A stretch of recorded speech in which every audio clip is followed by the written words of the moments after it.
Hello and welcome back to Just Code It. Today we're going to be starting a new tutorial series. I'm going to weave it in with the end of the LangGraph series.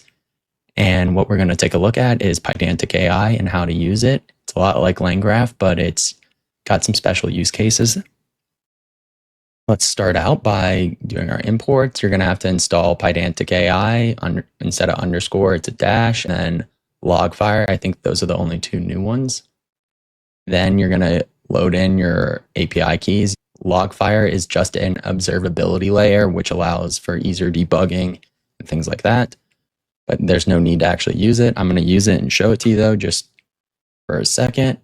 And it gives you this URL. You go to the URL and it looks like this. Let's come down here. I'll get rid of it right after we run this. Let me just run it real quick and then we can see it pop up over here. This is what Logfire does. This can be convenient when using these agent frameworks because sometimes when you have an issue, it's hard to peer into where it's actually having troubles within your flow or within your workflow. Here you can see it gives you all this information on the run. Expand them out and keep going. And it gives you some attributes, details about the run. I don't know. I don't really use it that often. I normally am fine with just using the console output, but if you like this kind of stuff, take a look at it.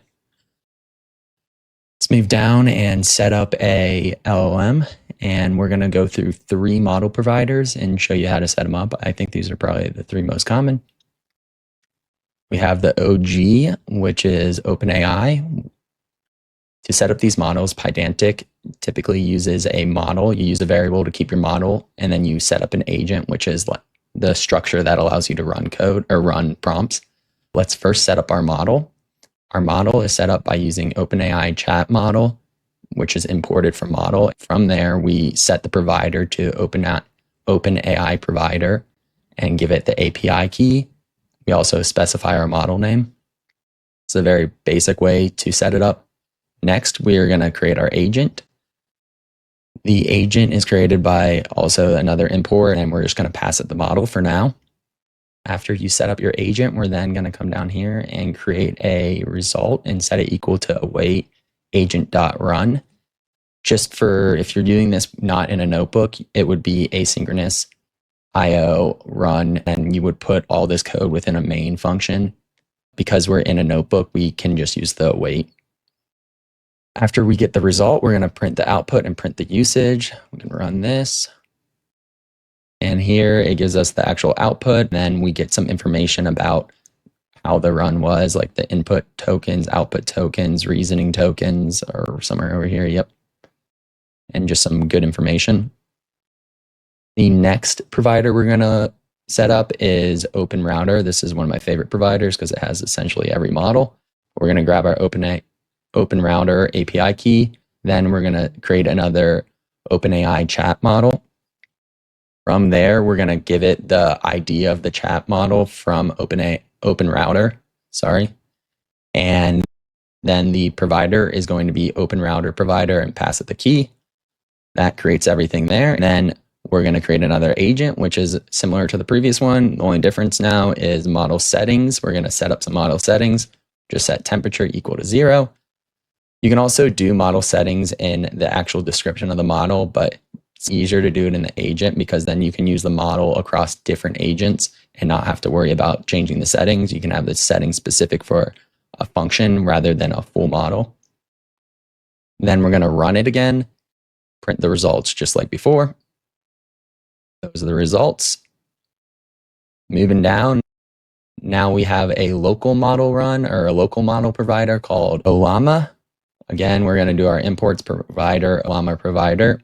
Because it uses the OpenAI API standard, we're going to do OpenAI chat model, give it the model name, which is Llama 3.2. Model provider is Ollama provider. Then we're going to pass it our base URL. Keep in mind when you're setting this up with other frameworks, you don't have to do the /v1 when setting up the base URL. For example, LangChain. But for this one, you have to do the /v1. After that, we're going to do temperature 0 tokens, max tokens to 1,000. Then we're going to create another agent. I'm showing here how you can set it up within the model though, for those model settings. After we create our agent, we're going to do another run, tell me a joke, and then just print. Run this now. Now that we know how to use a specific model provider, you can select one for the remainder of this series. I typically use Ollama or OpenRouter, but either one works. You just basically copy this and paste this onto the start of each video. Moving down though, we're going to dip our toe into what Pydantic AI is actually supposed to do and is capable of doing. It really focuses around these base models or creating these data structures that allow you to take the unstructured text format from a LLM and create a structured output. Then we're going to create a data model. We're going to define a class called user and have it inherit from base model.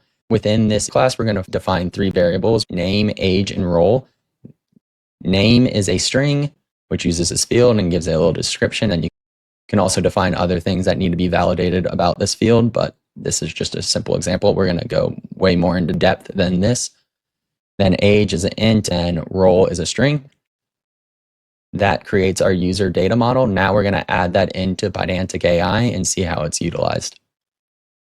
You can add in these data models in one of 2 ways. You can either add it in with the agent, have it specific to an agent or specific to an individual run.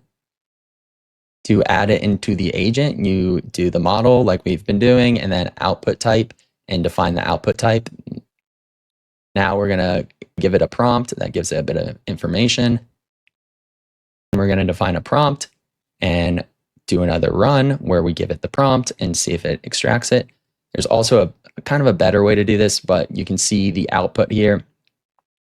I wish I could zoom in on that for you, but it's user, and then it assigns each variable within that class to what it extracts from the text. Alice, 30, software engineer, and then our run statistics. A better way to do this though would be to also utilize a system prompt to guide the model a bit more. These descriptions are useful for the model because it's assigning these variables based off of the description. But another way to do this is by utilizing a system prompt to essentially help guide the overall structure that the model should be returning. Here we're going to just do it with a system prompt, but it's essentially the same, just good practice to use a system prompt. That is it for this first video, just dipping your toe into Pydantic AI. If you have any questions, please comment down below. I hope you enjoyed today's video, and I'll see you next time.